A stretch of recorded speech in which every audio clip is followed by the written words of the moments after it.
Welcome to the International Online EPA course, Ins and Outs of Entrustable Professional Activities Prepared and/or Delivered by an International Faculty Team. This is Clip 8 on Factors Affecting Entrustment Decisions. We'll talk about challenges with workplace-based assessments, how entrustment as an assessment approach may enhance the reliability of workplace-based assessments, the 5 groups of variables that affect ad hoc entrustment decision-making, and the 5 learner features or factors that affect assessments of learner trustworthiness for specific tasks. As have been noted in the literature, there are multiple issues with workplace-based assessment. Key issues include generosity error, where raters tend to give too high scores and we see a failure to fail learners. The halo effect, where raters generalize from observations of one feature, for instance, rating a learner highly across multiple domains based solely on performance in one domain. Workplace-based assessments also tend to be unreliable in terms of not being reproducible, often due to the fact that performance is context-specific. However, part of the unreliability is also due to observer or rater differences. Individuals tend to vary in what they pay attention to and what they prioritize or value when assessing learner performance.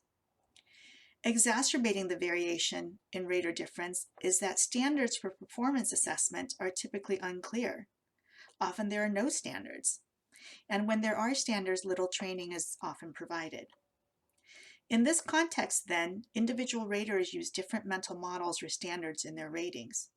Therefore, their ratings may relate to actual levels of proficiency or expectations that are based on their own personal development. Some raters reward learners for effort, and most raters will rate learners based on a reference group, so norm referencing to the performance of other learners in a cohort, for instance, rather than a standard. When we talk about reliable assessments, there are generally 3 qualities we want to see. 1, that it can be standardized such that candidates are assessed under equivalent conditions, that it has the power to differentiate and discriminate between individuals, for instance, discriminating between John and Mary's performance, and that its scores are reproducible if re-administered. If we were to remeasure John and Mary's performance again using the same tool, we would get the same result with John performing below passing and Mary above passing. Now, if we consider assessment using Miller's pyramid, we can assess what a learner knows, that a learner knows how, can show how, or actually does. And what we see is that as we move up the pyramid, it becomes more difficult to standardize and ensure reliability of assessments. And workplace-based assessment is a performance assessment at the does level. Now, this is problematic, for if competency-based education is supposed to rely more on demonstration of competence rather than time and training, then we need assessments of high quality. And yet, as we just noted, workplace-based assessments are usually weak in reliability. So the question is, can entrustment as an approach to assessment improve workplace-based assessment? Let's look at the typical psychology of a traditional workplace-based assessment. The learner, of course, is hoping for a high rating or grade. Please mark me superior. And in considering their rating, our clinical supervisors are often thinking only about the consequences for the learner. She's nice and works hard. It won't hurt and will probably motivate her if I mark her superior. If we use entrustment as an assessment approach, we begin to shift the psychology. When entrustment decisions are made for learners in the health professions, those decisions combine 3 things. The decision acknowledges 1, the learner's competence or their ability to act. 2, the learner's readiness for the privilege to act. When we entrust and delegate an activity, we provide the learner with the right to act. 3, the learner's readiness for service. We expect the learner to fulfill the professional duty to the patient. What entrustment does then is it marries assessment with patient care and brings the patient into the assessment equation. So now if we go back to our learner and supervisor, Ratings now have consequences, not just for the learner, but for the patient. So now the supervisor thinks, she's nice and works hard, but it may hurt my patients if I mark her ready for unsupervised practice when she isn't quite yet. Now in this slide, the learner is still hoping for high ratings. However, I want to note that in one study that we did of medical students, we found that students actually share the same mindset and would occasionally, in fact, dial their supervisors back saying that they were not yet ready for less supervision. The use of entrustment with this addition of patients into the assessment equation appears to improve reliability. Weller and her colleagues looked at over 300 ratings of resident performance on a mini CEX, which is a directly observed mini clinical exercise, where raters used both a traditional rating scale and an entrustment supervision scale, both of which were 9-point scales. This involved anesthesia residents in 3 hospitals in New Zealand and Australia, and this is what they found.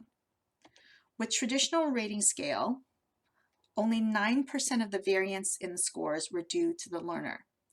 40% of the variance was due to the rater, and they needed more than 50 assessments to reach the typical reliability standard of 0.7.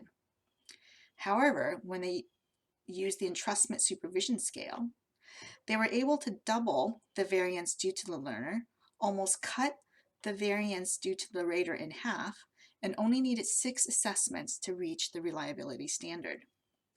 This is likely because raters are able to use patient safety as a standard, are more likely to agree on what is safe or not safe for a patient versus maybe what a 5 or an 8 might mean on a 9-point scale. And with patient safety at stake, they're less likely to inflate ratings. That said, there are multiple considerations that go into an entrustment decision. Certainly there are learner factors, how trustworthy the learner is for a task, but there are also other factors. Supervisor factors. Some supervisors are just more trusting and have a higher propensity to trust than others. How well the supervisor is acquainted with the learner also influences the supervisor's decision to trust. The issues around perceived benefit, for instance, educational benefits for the learner, or contextual benefits such as relieving the workload of other team members. Then there are perceived risks, risks for the patient, for the environment, such as the team or the hospital, and for the self. If something goes wrong, the supervising clinician is ultimately responsible. We'll talk about these considerations in greater detail. But first, this is a good time to remember that there are 2 types of entrustment decisions: the ad hoc entrustment decision that occurs daily in clinical education, and the summative entrustment decisions that are based on multiple workplace-based assessments.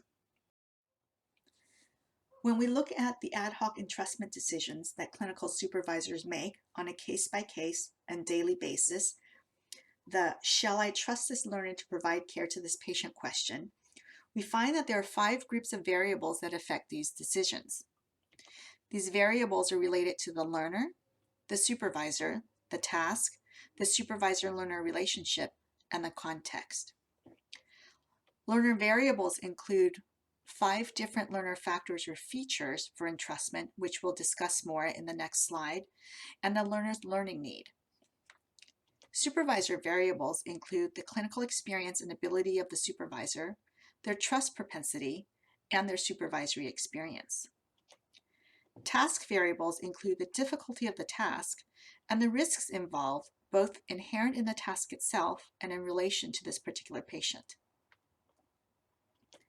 Supervisor-learner relationship variables include how like-minded the supervisor and learner are to each other, how long and well they know each other, and their interpersonal dynamic, which is sensitive to personal and institutional culture and expectations of each other. Finally, there are contextual variables. Are there other qualified personnel around? What is the time of day? We entrust learners to do things overnight that we might supervise during business hours. And sometimes it's just an issue of needing hands on deck. Of these groups of variables influencing ad hoc entrustment decisions, only one is the learner. And yet we want to use entrustment as assessment of learners.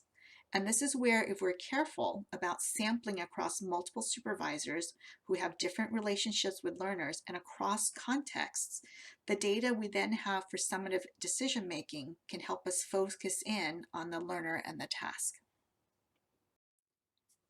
So what do we know about the learner features or factors that impact entrustment decisions for specific tasks or EPAs?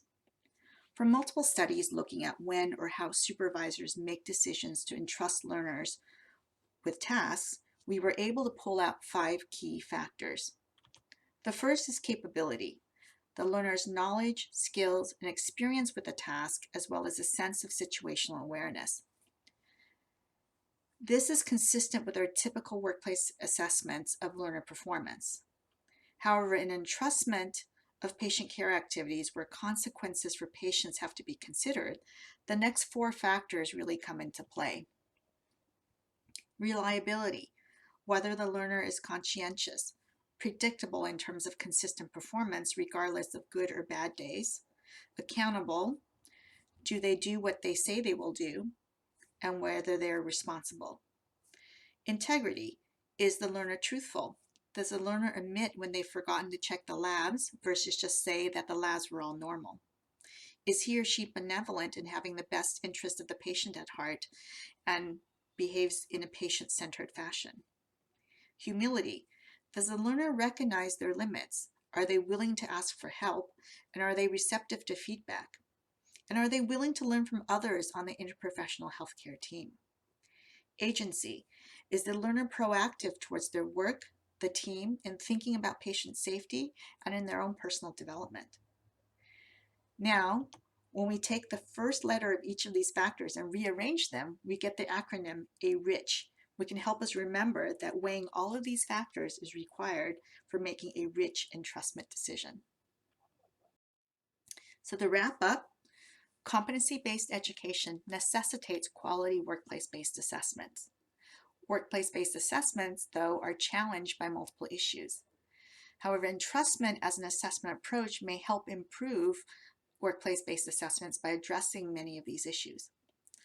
Ad hoc entrustment decision-making is affected by 5 groups of variables involving the learner, the supervisor, the task, the supervisor-learner relationship, and context. And there are 5 learner features or factors that affect entrustment decision-making. Capability, which we often default to thinking about, as well as reliability, integrity, humility, and agency. Thank you for your attention.